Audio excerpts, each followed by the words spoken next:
Taking Fallout, a franchise that's as deeply rooted in single-player experience as it possibly could be, and turning it into a multiplayer experience must surely have been a long and complicated process.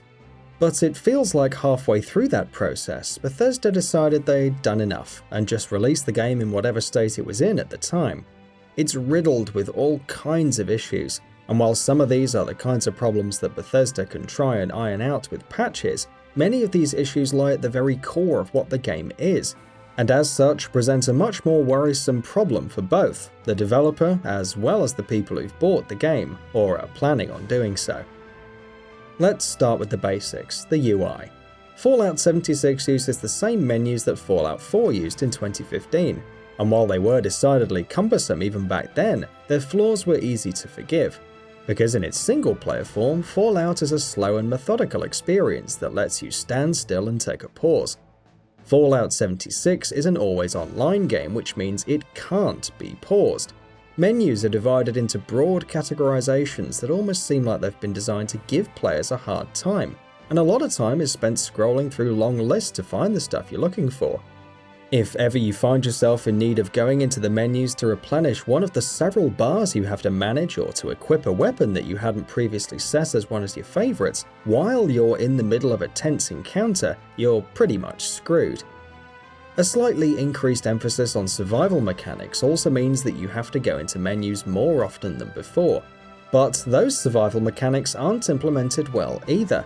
You have to manage your hunger and thirst meters, which boils down to taking a drink or eating a meal every now and then, or making sure you don't have any debilitating diseases, which doesn't happen all that often. It feels like a needlessly tacked-on mechanic that doesn't serve much of a purpose and ends up feeling like a chore more than anything else. Other aspects of survival are done much better, and instances when you're in the wasteland and are running dangerously low on supplies or ammunition can be genuinely tense, as you hurriedly scrounge for supplies or look for someone or something to trade with. But then there's the fact that going to your camp, where all that stuff is easily accessible, is just the click of a button away, which lessens the stakes here as well. Then there's the shooting, which amounts for a large portion of the experience, and fails in the most fundamental ways. A byproduct of Fallout 76's online nature is that, as far as combat's concerned, it's straight up a first-person shooter, but it's a first-person shooter with a clunky, inaccurate shooting. Guns have no weight to them, and aiming, which the series has never really been good at, is often hampered by frequent frame rate drops. The enemy AI is also laughably bad. Often you'll find enemies simply frozen in place before they finally come to their senses a handful of seconds later, at which point their actions are still limited and rudimentary. Pathfinding is also a huge issue with enemy AI, and shootouts often boil down to finding a spot the enemy can't get to and taking shots at them from a safe distance until their bullet-spongy health bars are depleted, while they constantly keep trying and failing to get closer to you, which, as we know, is the definition of insanity. Shooting in previous Fallout games wasn't ever really good either, so this isn't a new criticism. However, Fallout 3 and Fallout 4 made up for their shoddy shooting mechanics with the excellent VATS mechanic, which too has been neutered. What was once a system that could pause the action and allow you to aim at individual body parts of enemies and fire shots in glorious slow motion is now little more than an auto-targeting system.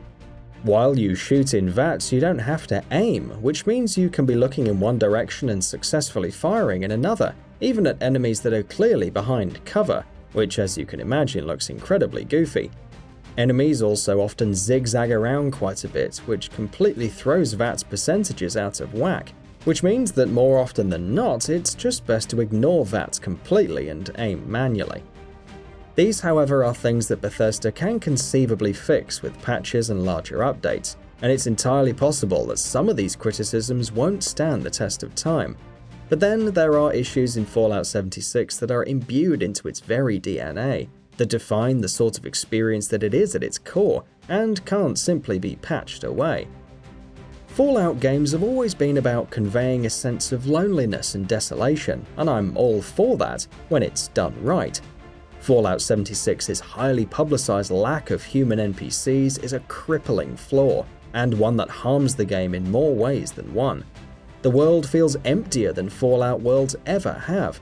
But while previous Fallout worlds felt meaningfully desolate, 76 just feels hollow. I don't want to be overly critical of Fallout 76's world, because admittedly exploring it can be a lot of fun. Bethesda's typically strong world design and their ability to litter a large map with tons of interesting sights to see and locations to explore is very much present here, and chancing upon a creepy-looking mine or a mysterious crashed space station is as fun as you'd expect from a Fallout title. These locations are also elevated thanks to solid environmental storytelling, which Bethesda has a knack for. But these moments of delightful exploration serve as the exception in Fallout 76, not the rule. Because other than those moments, there's nothing else to pull you in, nothing to make you want to keep coming back. The game's quests, for instance, often tell you to go meet a person at place X or location Y, but you know that that person's already dead. It takes away the experience's heart and soul. Which serves as a segue into another one of Fallout 76's biggest issues, its quests. Without any actual characters to invest in, there's nothing to care about, which means the quests feel tedious and boring. It doesn't help that the way they're designed is something that isn't even acceptable in side quests in most games these days. A vast majority of them are, functionally speaking, fetch quests, with objectives that are uninteresting and dull, and setups that lack any sort of stakes and completely fail to engage you. Go boil water, go collect blood samples, go investigate this area, which more often than not means go check the terminal over there. It's mind-numbing to the highest degree. While previous Fallout games could often mask occasionally boring quests with interesting characters or character interactions, which are obviously completely missing here, and with interesting short stories and storytelling, Fallout 76 sheds all of that. The vast majority of storytelling is done through holotapes and reading documents on terminals. Neither of them is an effective method in the slightest. Holotapes drone on and on endlessly, which seems completely at odds with a game where you always need to keep on moving, and stopping to listen to a 10-minute long tape about the most mundane things ever isn't really an option. When you do stop to listen to them, there's no guarantee that you'll be able to hear them entirely, because the game often randomly cuts them off mid-sentence. What do you do then? Scroll through the clunky menus, peruse the list of holotapes in your possession, find the one you want and listen through all of it once again, because they can't be fast-forwarded either. So much of this could have been sidestepped if Bethesda hadn't been so adamant on not having NPCs in their game. Fine, you want the world to feel even emptier and more desolate than previous games in the series. At least give us a hub area where there are few NPCs, or anything that makes us care about the world, the quests, the story, and the game in general. Fallout 76's solution to that problem is that you and other players play the role of NPCs. Every person you meet in the game is another player. That sounds like a fascinating concept on paper, and if it were executed properly, it could have opened the door to a plethora of engaging and immersive role-playing activities and player interactions. But it's not executed properly. The number of players in any given server isn't very high, and these players are scattered across the entirety of the game's vast map, which means the chances of running into other players are pretty slim. When you do run into other players, it can be occasionally mildly interesting. Trading with each other, haggling prices, or reluctantly overpaying for things you desperately need are moments that stand out, if simply because of how much more interactive they are than anything else in the game.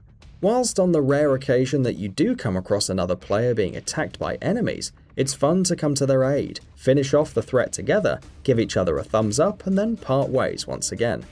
But beyond that, there's really no reason to bother with anyone else you run into. That's because Fallout 76 overcompensates for the possibility of griefing, and in the process becomes absolutely toothless as far as PvP is concerned. There's minimal punishment as well for dying. You only drop your junk, which means there's minimal reward and incentive for killing another player as well. If by chance the two of you trigger the in-game revenge mechanics, there's a high possibility that you'll find yourself in a pointless and repetitive cycle of dying, respawning not far from where you died, finding the person who killed you, killing them, and repeating the process over and over again. After a point, you'll just decide to ignore PvP entirely. Beyond PvP, playing with your friends and other players is certainly fun. But it's better in the way that literally everything in this world is better with friends. The game's glaring flaws are still very much present, you're just more willing to tolerate them because you and your friends are being baffled by them together and can at least get a laugh out of it. Of the many crippling flaws that plague Fallout 76, one of the most prevalent has to be its technical deficiencies. I won't mince words here, Fallout 76 is a mess. The visuals themselves look about as good as Fallout 4, if not worse, and Fallout 4 was a game with outdated visuals even 3 years ago.